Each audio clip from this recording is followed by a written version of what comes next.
Oh, here we have some people who have made of, yeah, I see it, yeah, offerings to the Buddha, but in the form of firecrackers. And if you didn't expect this and walk beside it, you're in for a rude awakening.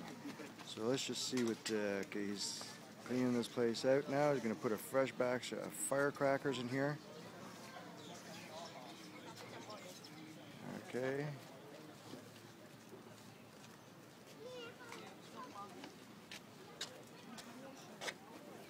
Okay, here we go.